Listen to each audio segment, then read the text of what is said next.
Ouais, bonjour à tous youtubeurs et youtubeuses, on se retrouve pour une nouvelle vidéo. Oui, je sais, ça fait longtemps, parce que en fait, j'estimais n'avoir pas trop d'idées de projets sur ma chaîne YouTube, mais bon, là, ces derniers temps, je me suis dit, j'avais des projets sur ma chaîne YouTube, là, pense pas pour autant que c'est un retour définitif à ma chaîne YouTube, mais ça va être quelques projets en ce moment. Il y aura d'autres vidéos que celle-ci en ce moment sur ma chaîne YouTube. Bon, enfin bref, aujourd'hui, cette vidéo consiste à lire ma nouvelle que j'avais écrite. Oui, c'était une nouvelle que j'avais écrite depuis longtemps, que j'avais commencé à écrire depuis longtemps, même un an, et après j'ai arrêté, j'ai abandonné et après un an plus tard, j'ai repris et après je l'ai fini, après je l'ai corrigé et je l'ai imprimé et je le lirai.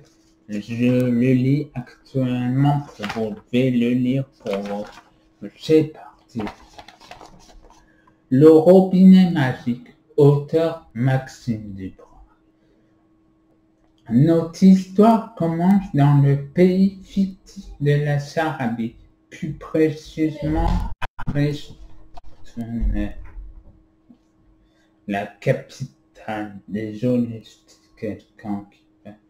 Cette dernière compte près de 100 000 habitants. Tous les jours, comme à son habitude, avant de se rendre chez lui, David, un homme d'une vingtaine d'années, se rendit chez son père. Le père, âgé de 65 ans, et un ancien avocat à la retraite. Ce dernier possédait un robinet magique. Il avait la particularité de s'ouvrir automatiquement quand on le lui demandait. Le jeune homme, comme à son habitude, demanda un verre d'eau qui, comme par magie, se remplit. David resta sans voix. C'était la première fois de sa vie qu'il voyait cela. Le jeune homme demanda à son père, « Tu l'as depuis combien de temps, ce robinet ?» Le vieil homme répondit, « Ah ça, je l'ai trouvé au fond de mon grenier, en fouillant dans mes affaires. Il est plein de saleté, faut que je le lave. » Pendant qu'ils discutaient, une horloge de la ville sonna 22 heures. Le jeune homme rentra chez lui. La nuit tombait environ à 1 heure du matin. Des cambrioleurs débarquèrent soudainement dans la maison du vieillard. Ils dérobèrent l'objet, quelques bijoux et s'en allèrent aussi vite que possible. Le lendemain matin, quand le vieil homme découvrit le cambriolage, il tomba des nues et décida d'appeler immédiatement la police. Il ne savait rien à propos de ces voleurs. Cependant, il confirma avoir entendu un bruit tôt le matin. Les policiers toquèrent à la porte du voisin pour essayer d'obtenir plus d'informations à propos de ce cambriolage. Ce dernier répondit avoir été témoin de cette affaire. Il leur donna les noms, les prénoms des voleurs et leur lieu d'habitation. Ils étaient deux. Ils s'appelaient Stéphane et Mathieu Mauric. Ces derniers vivaient à Dounville, au nord de la ville.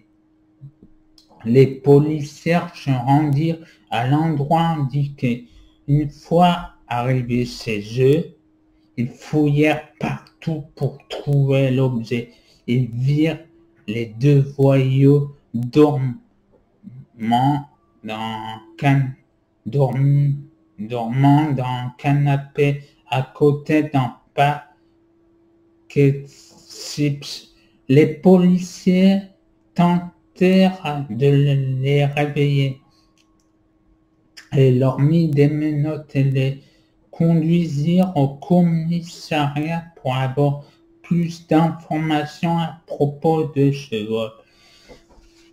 Ils leur posèrent des questions et remarquèrent qu'il s'agissait des amis du vieillard. Ils avaient voulu se venger après avoir prêté au vieillard un objet non rendu quelques années auparavant. Le vieillard dut rendre l'objet volé en échange. Les deux voyous rendirent le robinet magique au vieillard et tout rentra dans l'ordre. Voilà, c'était la lecture. J'espère que ça vous a plu cette chaîne. Si vous avez aimé la vidéo, n'hésitez pas à liker la vidéo, n'hésitez pas à commenter et bien sûr à vous abonner. Et là, on se retrouve à demain. J'aurais envie de poster une vidéo demain. On se retrouve demain pour une nouvelle vidéo. Donc à demain, bisous.